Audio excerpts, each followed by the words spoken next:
Hello, everybody, and welcome to the Absolutely Completely Random Podcast for Saturday, November 19th, 2016. If you're listening to this and you're hearing my voice, thank you. That means that you took the time to click that button and you want to have your world enriched by me. Or if you messed up and were hoping this was like a clickbait thing or something, joke's on you. Anyway, tonight we have a lot to talk about, not a lot of time to do it, so let's get right into it, shall we? Tonight I'm going to be talking about Hayao Mayazaki once again coming out of retirement for one last movie. I'm going to be talking about Mech X4, a new show on Disney XD, which is actually really good. I have to say that. I'm going to be talking about the Vegito fight in Dragon Ball Super last week. World Trigger manga is going on an indefinite hiatus. Team 4-Star Gaming plays two of the worst Dragon Ball Z games that I know of.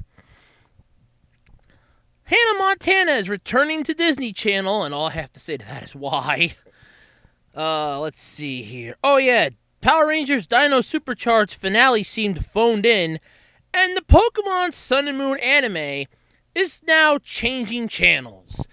But before we get into all of that, like every week, it's time for a quick word from my sponsor, me.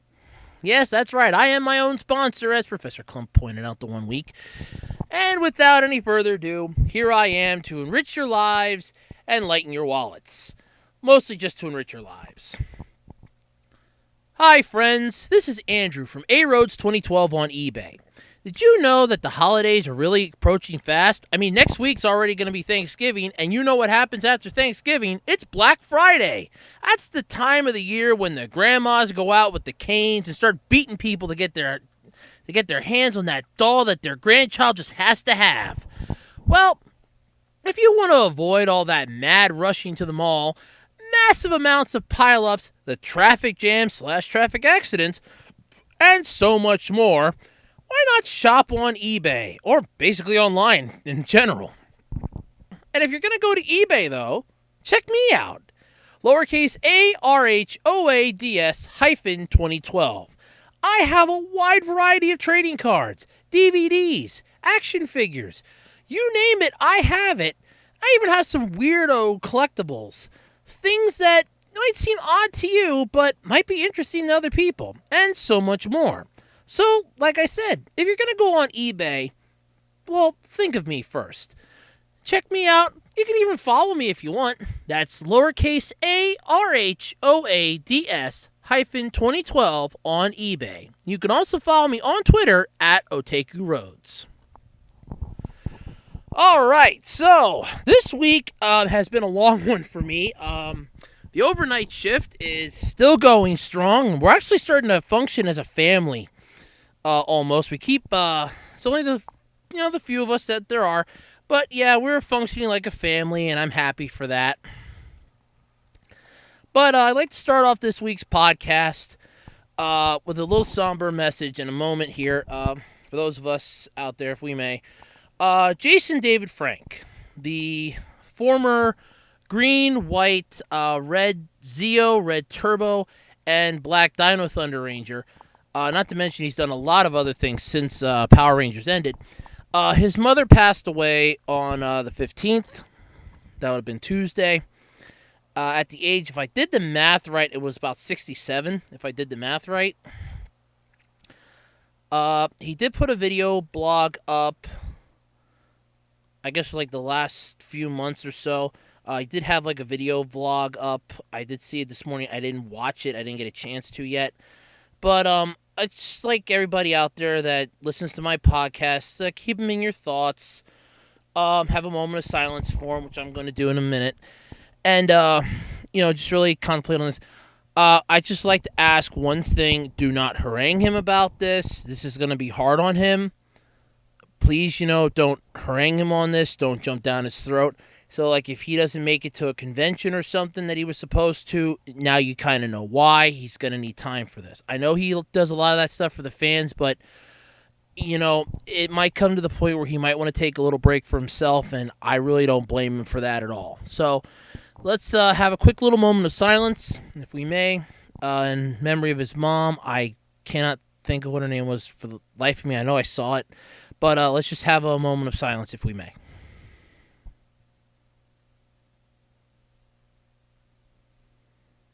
May she rest in peace. All right.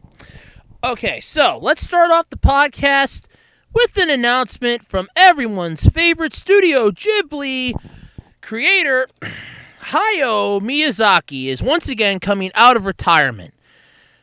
This man goes in and out of retirement more times than I change underwear.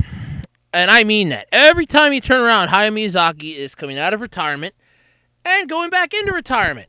Well, apparently he's coming out of retirement for one more movie. Yeah. In an NHK television special, Hayao Miyazaki, the man who is not done. I like that. I guess that was the title of the television special. Yeah, the man who is not done, Hayao Miyazaki, is the translation. It was Owarinari. Hey, forget it. I'm not even going to try. I'm going to butcher it too bad. I apologize on that for the little bit that I did there. I apologize. Yeah, but he's coming out of retirement. And this is great. After retiring from directing feature films 3 years ago, he has been working on Kishu no Boro. Boro the Caterpillar is the translation. A planned CG short for the Ghibli Museum. However, the special revealed that Miyazaki is not satisfied with the CG project and is basically going to try to make it into a feature-length film. Yeah! So this is a man, first off, it's going to take 5 years to make this. So that, first off, bothers me a little bit. The man supposedly retired 3 years ago. Now, he has gone in and out of retirement since then. I know that because it's all of a sudden it's gone to, Hayao Miyazaki's coming out of retirement. He retired, and like a month later, he's coming out of retirement. 3 years ago, huh? I swear he's retired at least 2 or 3 times in between there. Just, yeah. But the article goes on to say that, it would take about 5 years to make the feature-length film. He would be 80 years old at the end of it.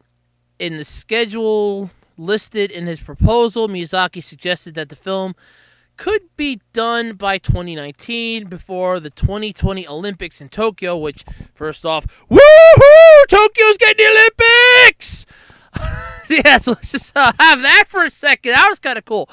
The Ghibli producer, Toshio Suzuki,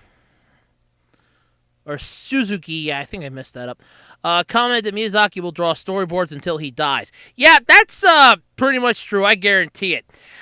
This is a man, like I said, who is retired, who has come in and out of retirement more times than I change underwear. Needless to say, he is going to die with a pen in his hand and a storyboard that's going to be half done, and that's how he is going to die. And those are the type of people that you want to try to admire them, but at the same time, you really want them to go, hey, you have to take it easy. But he's never going to take it easy, so, yeah. In spite of his earlier retirement announcements, Miyazaki confirmed that he will continue animating shorts for the Studio Ghibli Museum in Tokyo. The 12-minute Kimushu no Boro short will not be completed for about another year and will be screened exclusively at the Ghibli Museum. Yeah, I can guarantee you that a couple nerds will probably have a camera there and it'll find its way on YouTube. Come on. I get a kick out of it. It'll be screened exclusively here. Yeah, and I guarantee you 2 hours later it is finding its ass on YouTube and everyone around the world's watching it. So, yep. Okay, apparently Miyazaki planned the story for almost 20 years and describes the short as a story of a tiny, hairy caterpillar. So tiny that it might easily be squished beneath your fingers. Oh, boy. That's just, yeah, I'm staying out of that one. Well, just in case you weren't aware, Miyazaki rose to prominence in the 1970s, doing such animated television series as Lupin the Third, which I did not know, Future Boy Conan, which I wasn't a fan of, and Sherlock Hound, never heard of. He also directed his first feature-length film, Lupin the Third, Castle of Callisto, which I actually did see, not that great, and it was in 1979. I did happen to see that. Don't remember where, but I did see that. He then adapted the beginning of the Nausicaa, the Valley of the Wind manga into an anime film in '84 before he followed director Isao Takahata before he and fellow director, I'm sorry, I'm still reading the article yet. Before he and fellow director Isao Takahata founded Studio Ghibli, and Studio Ghibli created some of my all-time favorite movies like Spirited Away. They have the whole list here. With Ghibli, Miyazaki helmed the feature films Laputa, Castle of the Sky, My Neighbor Totoro, Kiki's Delivery Service, one of my all-time favorites, number one in my book. Porco Rosso, not really a fan of it. Princess Mononoke, really not a fan of it. Spirited Away, number 2 in my book, very good movie.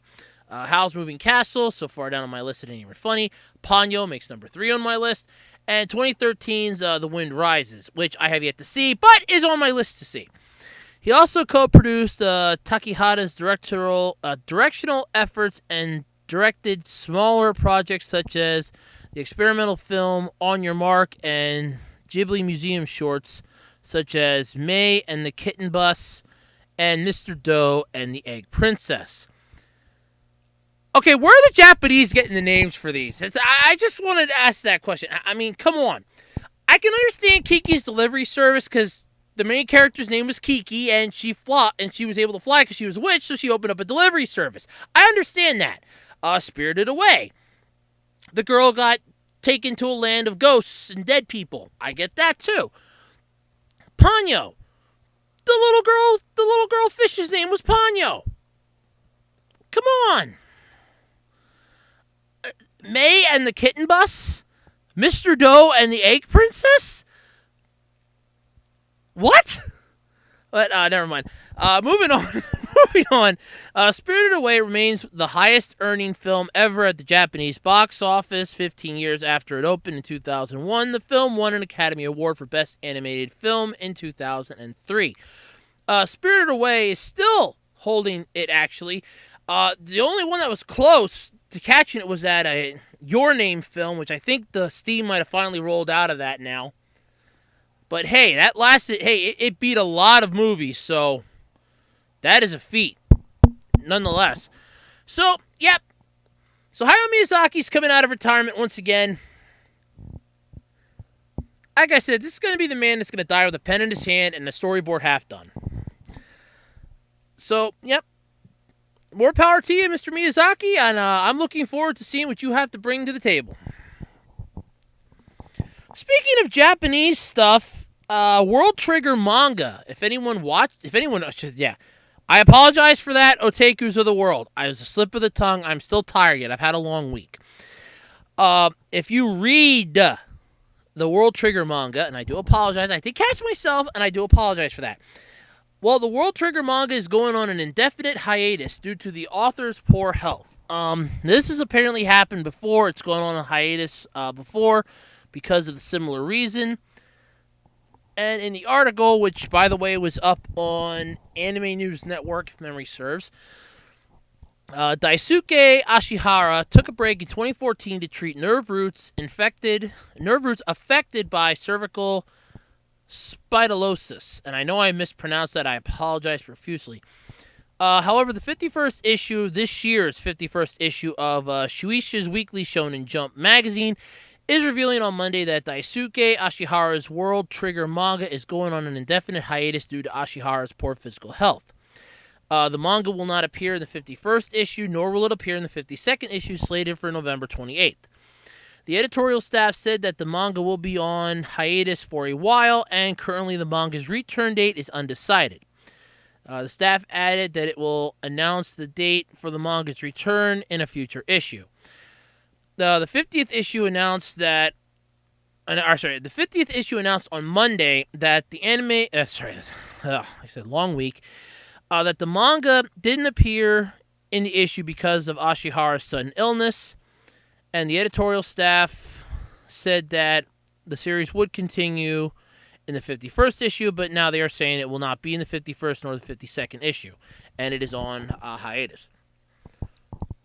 Went on here to say that Ashihara took a 1-week break in September of 2014, to treat nerve roots affected by cervical, and I'm not going to try it again because I know I mispronounced it the first time, wear and tear on the neck area of spinal column is the layman's term for it.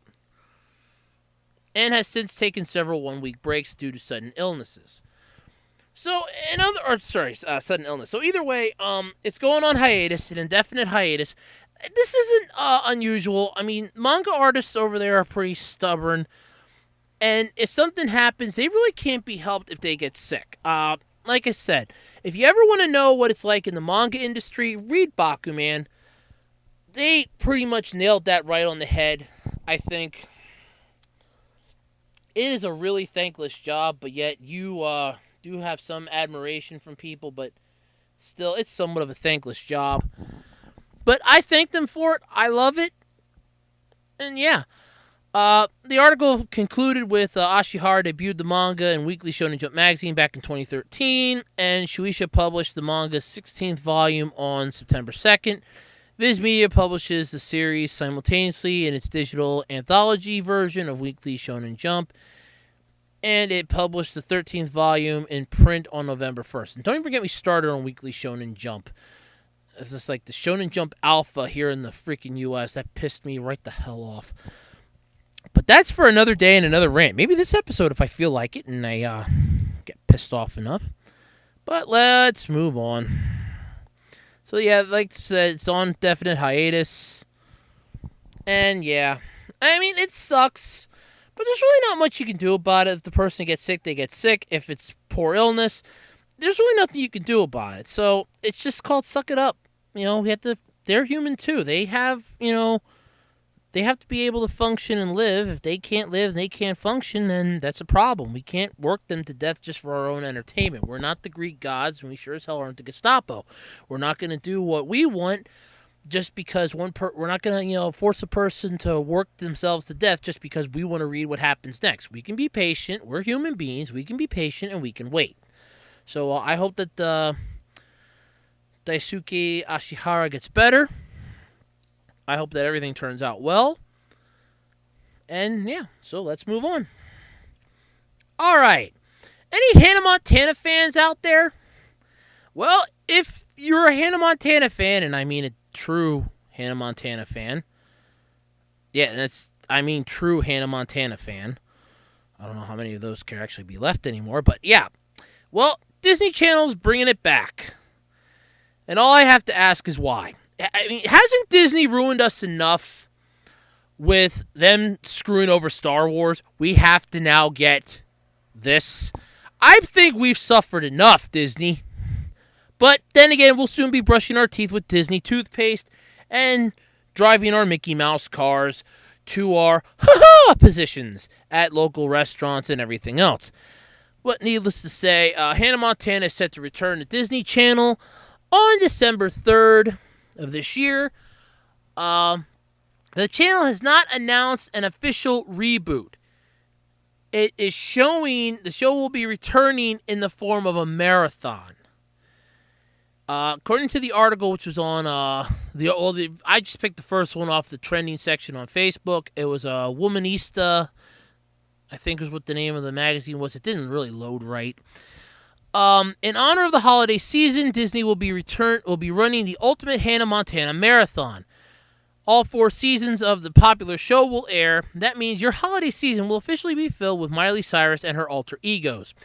Like my TV, like I shouldn't really say even my TV. This is the one time I think I am glad I don't have cable anymore. Like her and her egos could fit in a television.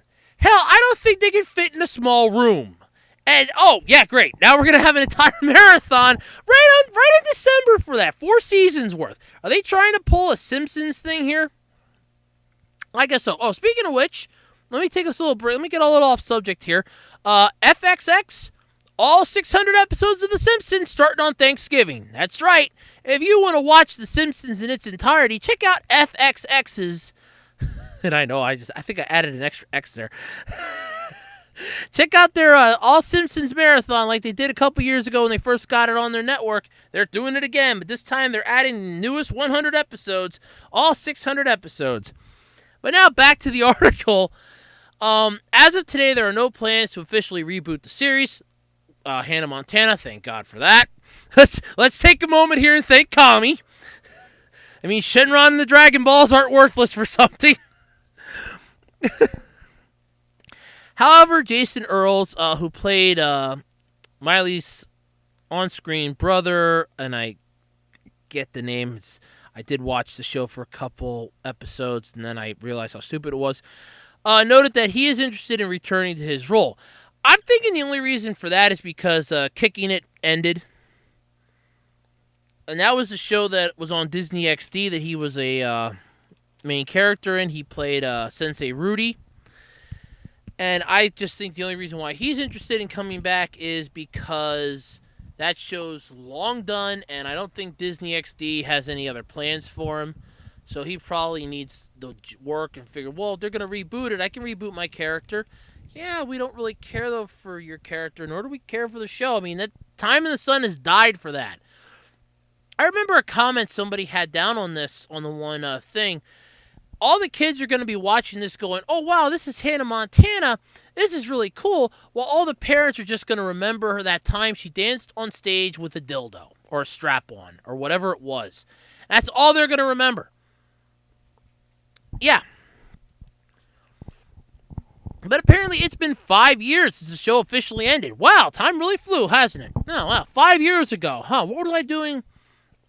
What was I doing 5 years ago? Oh, and if anybody's wondering, I'm eating a bag of Starburst tonight. That's my snack du jour. But it's been 5 years. Neat. But it's going about how true Hannah Montana fans have... It doesn't mean that true Hannah Montana fans have officially forgotten the show. If you're a fan, get out your blonde wigs and celebrate the return of the secret pop star. If you're not, make sure the fans in your house don't turn on Disney Channel on December 3rd. There's a simple solution for that. Cancel the cable.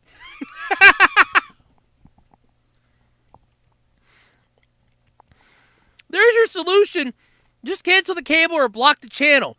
All of a sudden, you can have like your 16-year-old or your 13-year-old go, I want to watch Disney Channel. Mom, Dad, how come the TV says that Disney's blocked? Oh, because Hannah Montana's going to be on. I don't want you watching that crap. Oh, but I want to watch her. Not in this house. So that's coming back December 3rd. Just the perfect way to ruin your holidays. Oh, boy. Yeah, just the way to ruin your holidays. Just in time for the holiday, Hannah Montana is once again coming back. Oh, joy of joys. We're all screwed, folks. We're all screwed. All right. Well, I haven't talked about this in a few weeks. The Pokemon anime series is moving to Disney XD in the U.S. with Pokemon Sun and Moon. And oh boy, do I got a lot to talk about with this one. Holy Christ. So, the Pokemon Company International announced on Thursday that the Pokemon series Sun and Moon is going to air on Disney XD from now on in the United States. The network... The Disney XD is basically going to air the first 2 episodes on December 5th alongside the debut of Pokemon the Movie, Volcanon, and the Mechanical Marvel. So needless to say, I think that's the Swan Song X and Y movie, which, no offense to that series, but that damn thing dragged on too. And I didn't even pay attention to most of it. I just came back in right near the Pokemon League to see Ash lose, which I knew was going to happen. He loses every time, folks. The previous Pokemon anime series, Pokemon X, Y, and Z, premiered in the U.S. on Cartoon Network on February 20th. The Pokemon Company announced that Disney XD and its platforms have acquired the 19 previous seasons of the Pokemon anime, which officially tells me we're 20 seasons into this. So I officially want to know where my life went now. I mean, holy shit. But not only did they acquire the 19 previous seasons, they also acquired all 15 movies. Or as well as 15 movies, I should say. I think there was more than that. As part of a multi-year distribution deal. The Pokemon anime currently airs on Disney XD in Europe. Well, now it's going to be airing on Disney XD in the US. And I'm guessing Cartoon Network's kicking themselves in the groin on this one. Because, now they're losing Pokemon, which was basically the last thing you guys had holding your network together. Now you better bank all your money now on Steven Universe and don't fuck that thing up. You know, you guys created Uncle Grandpa and Clarence. Those are two shows that should have stayed on the cutting room floor. So, the official YouTube channel started streaming the English dubbed trailer, which I did watch today, and I have to say is that officially bothered me. More than I thought it would, even. Second trailer for the Pokemon movie Volcanion and the Mechanical Marvel. And a trailer for the Disney XD premiere. Yeah, who cares? Yeah. The anime series premiered on TV Tokyo and its affiliate stations in Japan on Thursday. Yeah. And I've actually watched the 2 episodes that are out. And I'm not a fan of it. I'm not happy about it. In the anime, in this new incarnation of Pokemon, which, by the way, has Ash's dopey cousin, I'm assuming, taking the role as Ash. Ash, or Satoshi, as he is called in Japan, is going to school with friends in the series. So, let me get this straight. So, for the last 19 seasons, his mom was perfectly fine with him canoodling with strangers, basically being in the same environment as a woman, being out on his own at the age of 10. Now, after 19 seasons, now we finally have it that he has to have a boundary list, and now he's got to go to school? No offense, I kind of think that a 10-year-old, even in this screwed up apocalyptic, whatever you want to call the Pokemon universe, would have something that involves you having to go to school at some point in your life. What did he do up until he turned 10? Would he just stay at home? Okay, I wouldn't mind that. He had to have gone to school at some point. No, he's going to school now. He will be going to school with friends in the series. And needless to say, these people are disturbing. Ash will also be using the new Z moves in battle in the anime. Just as players can use them in the upcoming games, Pokemon Sun and Moon, which, by the way, came out on the 18th.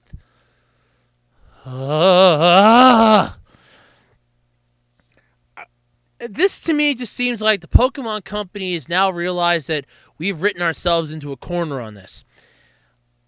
They are grasping at straws for what's left of an idea. You've basically had the same premise for how many years? For at least 19 years. Okay, I'm going to say at least 19 years. You've had the same premise. Which would be kind of odd, as I would be older if it was 19 years. I would have been shit, how old would I have been? That'd be way, oh shit. I'd be like 9 when that came out. Huh. No, I don't think that's right. But anyway, 19 seasons, so at least 19 seasons worth. So I'm going to go with at least 10. Well, we know Pokemon's been out for 20 years, because they just did the 20th anniversary. So it's at least like 20 years. So let's just go with this for a moment. Okay, we're at least 20 years that Pokemon's been out. So you had no problem with having Ash, in the anime series no less, wander around the world, potentially by himself, with a grown-up guy that basically tried hitting on every Officer Jenny, every Nurse Joy, every woman that was attractive looking for a good chunk of the series. Let's see, he left in the end of Diamond and Pearl. You had Misty, the psychopathic water gym leader, who was my favorite, by the way. She shows up, and as she leaves at the end of Johto before Hoenn, then he gets May and Max that tag along, and then they leave at the end of Hoenn. Then he gets Dawn in Diamond and Pearl, and then she leaves at the end. Then he gets, then he loses Brock then too. Then he gets Cyrus and Iris, or Silent and Iris, and then they leave at the end of, Adventures in Unova. And then we go to X and Y, where he gets Serena, Clement, and his sister. Sure, okay. And we're perfectly fine with him just wandering the world by himself. Yeah, sure, what the hell? What trouble could a 10-year-old get into in the world? You don't have enough money, kid? Oh, that's not a problem. I'll take you on in a Pokemon battle. Oh, that's not a problem either. Ugh, there's so many problems with that. But now, after all this time, now you finally want to make him seem like a normal kid. You're going to make him go to a school. In a tropical island, no less. We're sending him to a tropical island to school. Wow! I think I know some boarding school kids somewhere that are probably pissing their pantses right now. Going, man, I wish I could have had that sort of love and affection. They must love this child enough to send him to a boarding school. Me? Oh, no, I got to be sent to this Siberian hellhole. That's just ironic at this point, I think, that they're effectively sending him to school. Oh, God. And then to give him these new powers, which he gets in episode 1, I might add. And I've seen the first 2 episodes. I am not a fan of this. This one officially kills it as far as I'm concerned. It makes no sense. It's weird and stupid. They are trying way too damn hard on this. Now, it's my opinion, and I'm entitled to it. If you don't like it, well, that's fine. But it's just weird. Not right, and just seems a little off to me. But, yeah. It's insane. Like I said, the game came out on the 18th, which was this past Friday. It's going to come out in Europe on the 23rd, so you still have to look forward to that, Europe, unless you have one of your region-free ones and you decide to buy an overseas copy before it came out. The games will be available on the Nintendo 3DS worldwide in Japanese, English, French, Italian, German, Spanish, Korean, and, unlike the previous generation, Chinese translation and simplified. Or Chinese traditional and simplified. Wow. So Pokemon's now got its own UN nation, basically. Okay. Players can choose their preferred language when they launch each game. No offense, I kind of hope the default language is set for your region that you're getting it in. Let's not forget the region codes. All those region codes, like Region 1 and all that. Let's not forget those. The games are also inspiring a manga adaptation by Tenya Yibano. Inazumi 11, Digimon V-Tamer. Okay. V-Tamer. That's actually pretty good. I can safely say that. Holy crap. Titled Pokemon Horizon, that debuted in the October issue of Koro Koro Comics in September. The Pocket Monster Special Pokemon Adventures manga series will begin its Sun Moon arc in the January issue of the Koro Koro Ichiban magazine on November 21st.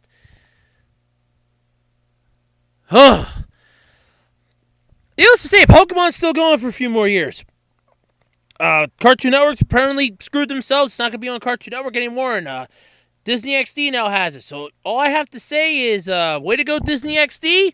Cartoon Network, what the hell have you done to yourselves? And I'm moving on before I go insane from this topic, because I don't know anymore. I have no idea anymore what to do.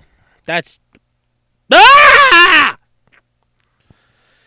All right, so moving off of that, let's go into let's talk about another network that has a show that ended today that had the ending seem like it was phoned in. And of course, I'm talking about Power Rangers Dino Super Charge.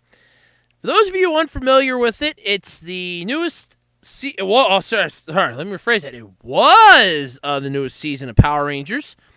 Debuted back, I want to say February-ish. I think it was February yet. It debuted. Needless to say, it ended today. Now, I've been watching this. There have been clips up on YouTube, official and unofficial, but there have been clips up. And I was watching some of it.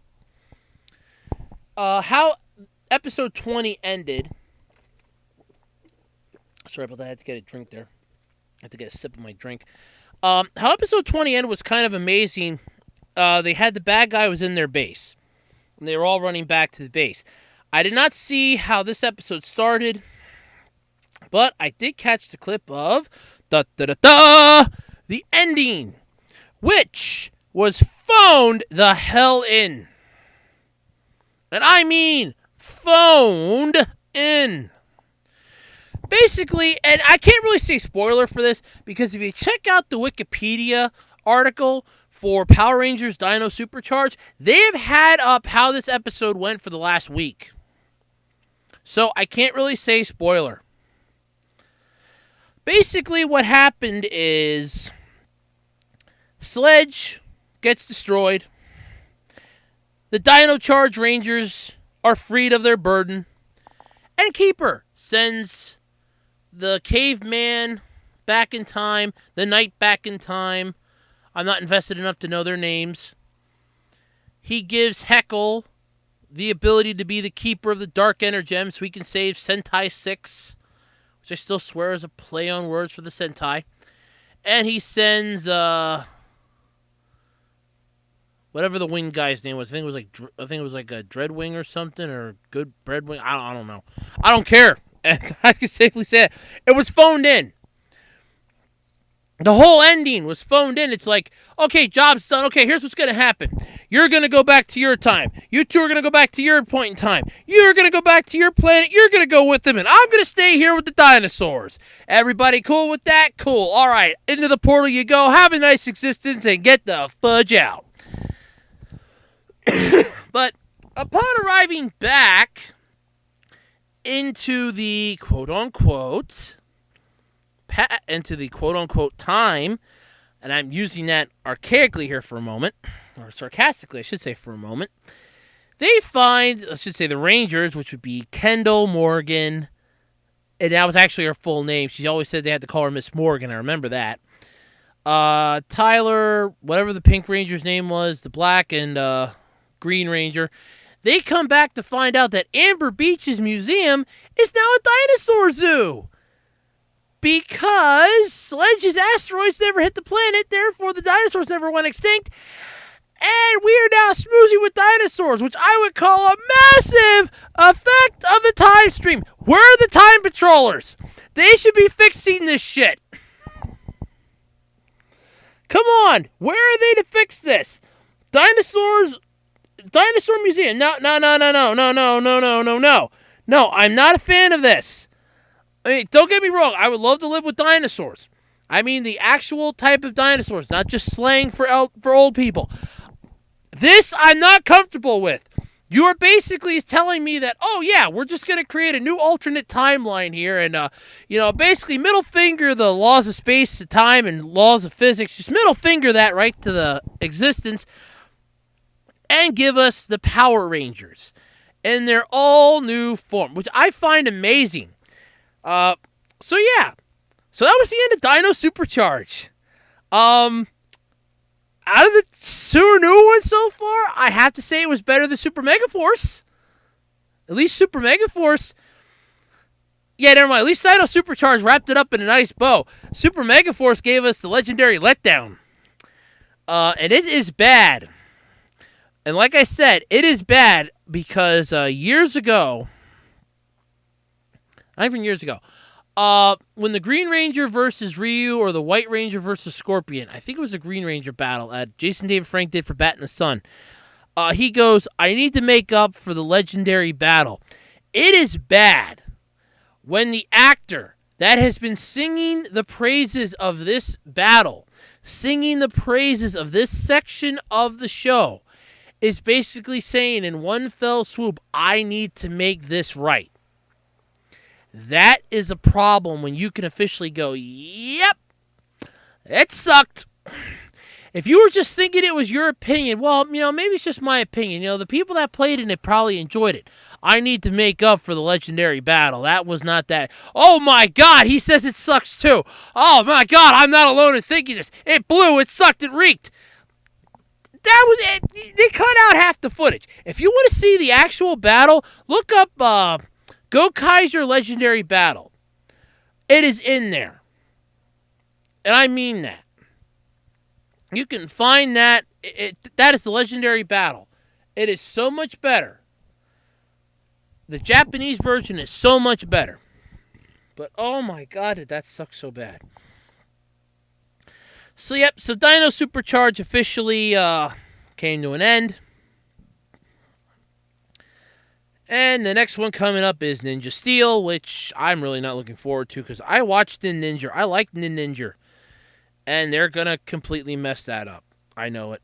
I can feel it in my bones. In fact, the only thing I'm looking forward out of that is maybe like the 5-inch Megazords. I'd like to see what those look like. I might actually drop the money on buy one of those. Just to go, hey, cool, look, I have a neat little robot. That's about it. Those are about the really cool parts. Maybe they'll bring back the Microzords for that. That'd be cool. Go with that again.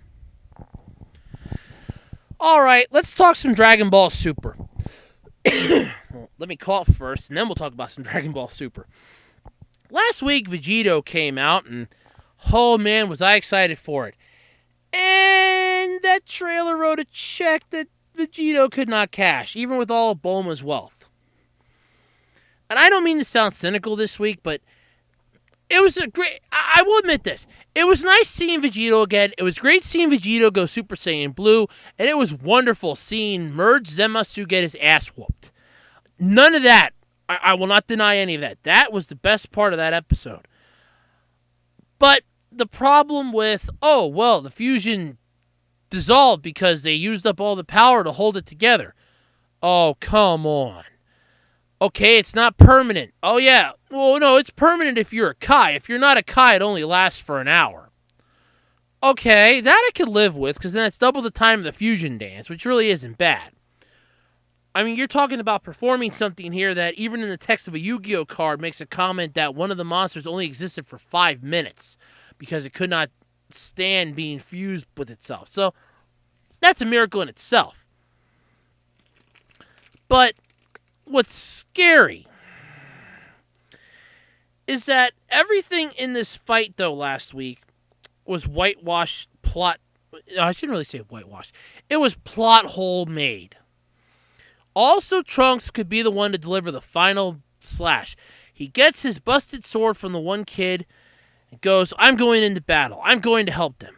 I may not be able to do much, but it's better than standing around and doing nothing because I'm immortal, damn it. And takes off to take on Merge Zemasu. And takes his sword before he takes off and basically forces a tremendous amount of this false Super Saiyan Blue energy into it and creates a spirit sword-like blade. Takes off to take on Merge Zemasu. Takes him on, impacts him with the blade. Everyone in the world, basically everybody up there at the bunker that Bulma brought with her to fix the time machine, should it get damaged, is basically giving Trunks their energy. Goku and Vegeta.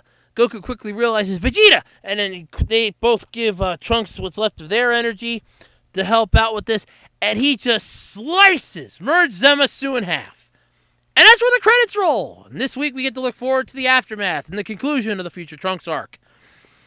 But I'm just a little pissed that that's the way it went. That could have been a little better, in my opinion. Mostly because I was expecting Vegito to deal the final blow. Granted, okay, I can understand the whole reasoning. Well, they want Trunks to be the one to do it because then Trunks can be the savior that his world needs. Kind of blew my theory, though, out of the water. I kind of had a great theory going here. That they were going to have to use the Namekian Dragon Balls of that timeline to split Vegito back into Goku and Vegeta. Then they would have 2 more wishes yet. One they were going to use to restore the Earth to the way it was. And the other one, I was personally thinking they were going to use to bring back Future Gohan so that Trunks could have somebody else to help stand up to all the bad stuff that could happen in the world. However, since Trunks defeated Merge Zemasu, I guess it means screw my theory. Yeah, that's basically how my theory just got flushed down the toilet last week. I was like, oh, damn. Well, that was a good theory. Shot the hell. Sorry, future Gohan. I was pulling for you there for a little bit. I'm sorry. But, yeah. I was happy with it, but it wasn't what I was expecting. But, yeah, I think they were starting to get a little tired with this, and I think they kind of wrote themselves into a corner with the whole immortality thing. So, yeah, I could understand it. And it was just, at this point, it was starting to drag on a little bit, so I could kind of see their point in just getting it done. But can't wait to see the English dub version of that arc. That'll make everybody happy. Yeah, Future Trunks arc, Dragon Ball Super, now dubbed. Yeah, when that comes out. By the way, I did mention this last week, just in case you didn't pay attention. The English dub is in production. That's right. The English dub is officially in production, which means that it'll be coming probably in like the next year or two. Probably, so. But speaking of Dragon Ball, we're going to go with, I'm going to merge this perfectly. That was a good transition into this. TFS Gaming, for those of you unfamiliar with what that is, that's Team 4-Star. Their gaming channel. This week has been playing, I shouldn't really say this week, I think they were starting it last week, but either way. They are playing two of the worst Dragon Ball Z games that I know of. And the one is Dragon Ball Z Sagas. Now, for those of you that don't remember this, first off, congratulations. You officially dodged one of the worst bullets in Dragon Ball Z history. And I mean, this thing is worse than Dragon Ball Evolution. This thing sucks. But nonetheless, Dragon Ball Z Sagas was that crappy adventure, third-person view. Oh, look, you can control the characters in a 3D-like environment adventure type game.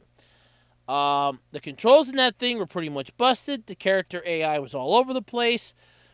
The backgrounds were semi-destructible. You couldn't stay transformed for long periods of time if you were playing as the same character.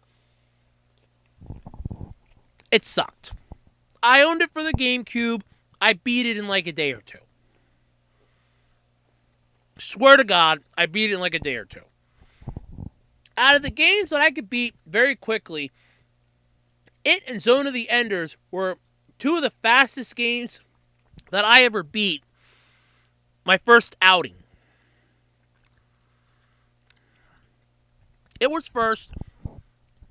Zone of the Enders was second. And I beat Zone of the Enders in one night. I am not kidding. I bought that thing for an entire weekend. I thought, oh, it's only $1.99 at my local GameStop. Hey, why not? I take it home, fire it up that Friday night. I'm playing it for a little while. I'm like, oh, final level. Already? And I beat it, and I'm like, that's the game? I beat it already? How the hell did I beat this already? Wow, I was fast. All right. But, yeah, so Dragon Ball Z Sagas was really not that great of a game. For that matter, neither was Dragon Ball Z Taiketsu. Now, both of these games I actually did own. In fact, to be Taiketsu, I know my mom will vouch for this. I drove her nuts wanting to get this game. Apparently, my local Toys R Us was supposed to have it, as they had it in their flyer, but they didn't have it at the store. The local Walmart didn't have it. The local Target didn't have it. I ended up getting it at a KB Toys the Wednesday before Thanksgiving. The year it came out. I am not joking. I played it that night. I beat it in one night. The whole game. Unlocked all the characters. Maxed out the Z points. It was done in like a night. And watching this was just taking me back there. But Team 4-Star cannot play this thing for beans. And I mean that. They are basically playing this game and they are getting their ass beat by the AI. Which, by the way, in this game sucked. The controls were piss poor. What really pissed me off, for a Dragon Ball Z game, you can't transform. Now, I know for a fact that Vegeta would love to transform into a Super Saiyan. Gohan would love to transform into a Super Saiyan. Goku would love to transform into a Super Saiyan. You know what you can't do in this game? Transform into a Super Saiyan. And what really sucks is I think I bought the walkthrough for this just because I thought I was missing something. And I'm not kidding. I think, I did. I did actually. I bought the walkthrough for this. Because I really did think I was missing something. Well, that and it had a free DVD with it, and I really wanted the DVD. But yeah, I think I did. Yeah, I did buy the walkthrough for this. Just because I thought I was missing something. No, I wasn't missing anything. But see, I couldn't tell without buying it because it was wrapped up because you get a free DVD with it. All right. So I paid $15 for a free DVD and a paperweight. But, so yeah, Team 4 Star is torturing themselves with this one.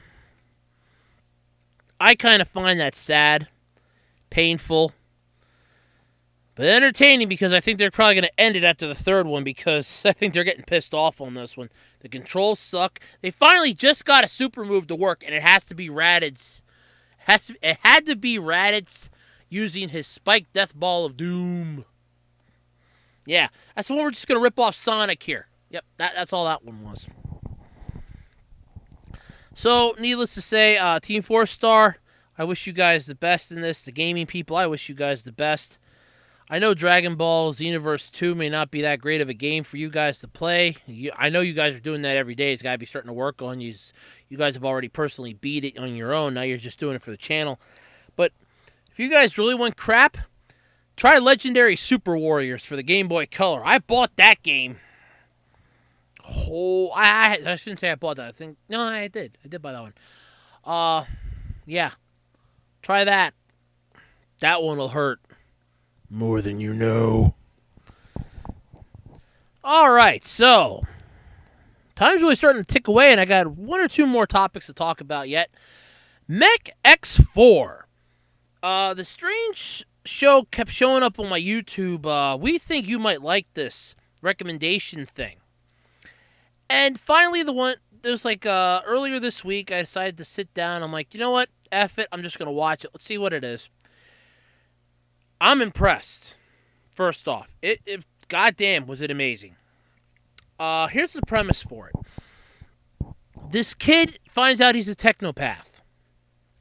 He starts high school, finds out he's a technopath, finds a giant robot in an abandoned lot. And, oh, yeah, by the way, he finds out that the robot, he can control it with his powers, as it was built for him.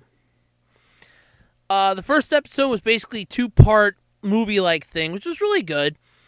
You have the kid. I've only seen the first, 2 episodes out of the 3 that are out there. If you count the hour-long movie, then it's the first 3 episodes, if you split that movie up. Otherwise, I've seen the first 2 episodes.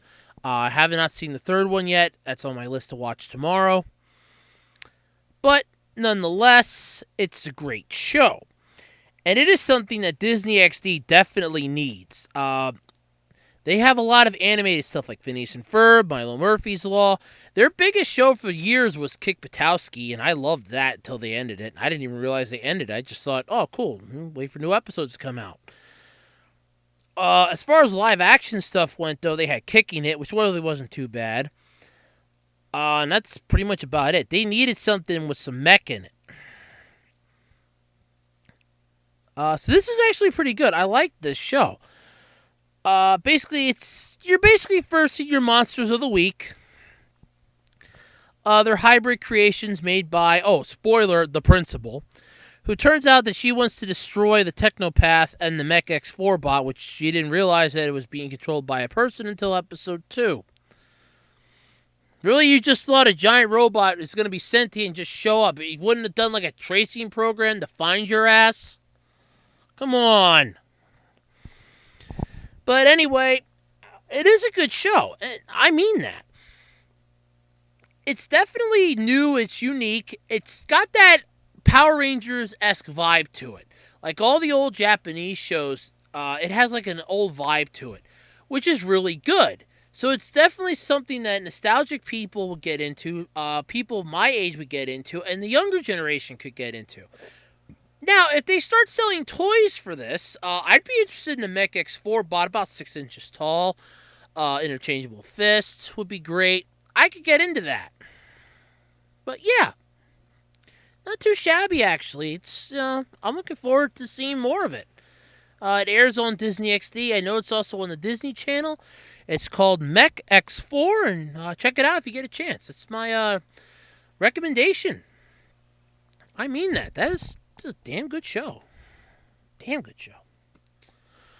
All right. Well, what the hell else do I want to talk about? Is there anything else? Oh, yeah. Yu-Gi-Oh! Arc V is now on Crunchyroll. Da-da-da! Yeah. Basically, episodes 1 through 15 are up on Crunchyroll. More episodes will be airing. Crunchyroll's starting to do this thing now where they're going to get a lot of current anime series or ones that have been airing for a while, and then they're going to put up the episodes until they can catch up with the current ones. What's hilarious about this, in my opinion, is it's an anime streaming site that is now finally starting to get the idea of, oh, we got to get the newer anime and we got to get them fast. Yeah, just a bit. Yeah, I would. Since teaming up with Funimation, though, I think they've really jump-started what they have to get and how fast they have to get it, so that's really good. Yu-Gi-Oh! Arc V is now officially on Crunchyroll. You can check out episodes 1 through 15, and with that, it's time to wrap up the absolutely completely random podcast for this week. Now, normally this is the part in the show where the host would usually start having like a sad tune playing in the background and like a goodbye message coming up, like Mr. Rogers would always do as he's putting on his sweater vest, taking off his house shoes, and putting on his ass-kicking shoes. But unfortunately, I don't want to get sued. So, all I'm going to say is this. If you have any likes or comments, well, first off, hit that thumbs up button. I'm on YouTube. I can finally say this. If you like this video, hit that thumbs up button. If you didn't like it, hit the thumbs down button. That'll tell me what I have to change and what I don't have to change. If you want to see more of this, hit that subscribe button. Then you'll be notified when new videos come out that I make, including the absolutely completely random podcast, and eventually some other stuff like Andrew Reviews, which I am working on. I just haven't gotten a chance to start them yet because I've been busy with work. If you have any suggestions or topics that you would like to bring in for the podcast, by all means, send them to acrpodcast@gmail.com. I did not get a chance to check that this week, unfortunately, and I do apologize if anybody did send anything. I did not get a chance to check that this week, because like I said, I have been busy this week. So yeah, I did not get a chance to check that, and I do apologize if you sent anything and I didn't check it or it didn't make it on the podcast this week. I do apologize, but it will in future ones, because I'm going to make it a point to check that at least once or twice a week. If you'd like to possibly sponsor the ACR podcast, or you'd just like to have your name mentioned, by all means, send an email to acrpodcast@gmail.com with the subject line sponsor. And, oh, by the way, I do know that there was another podcast, I don't know if it's still active yet, that is called the ACR podcast. Mine's called the Absolutely Completely Random Podcast, ACR for short, just in case anyone out there is confused. If you have any questions or comments, things you think I can improve upon, things that you just want me to stop doing, like if there's a certain phrase that I say all the time, let me know. And you can send that also. Or even if you just want to say hi, tell me congratulations, or keep going what you're doing. Well, you can either leave a comment down below, which would be great, or you can send your emails to acrpodcast@gmail.com. And for the absolutely, completely random podcast, this has been fun to be here with you, everybody. Time for me to finish off my bag of Starbursts, watch a couple videos I have on my laptop, finish off my Dr. Pepper, which I'm not even halfway through, and just do whatever I do on a normal Saturday night after I'm usually done talking with all of you. So for the Absolutely Completely Random podcast, my name is Andrew Rhodes, and I am wishing you the happiest of all days, and I will see you next weekend after the Thanksgiving holiday. That's right. Next week's Thanksgiving. So until next time, goodbye, farewell, and I'll see you later.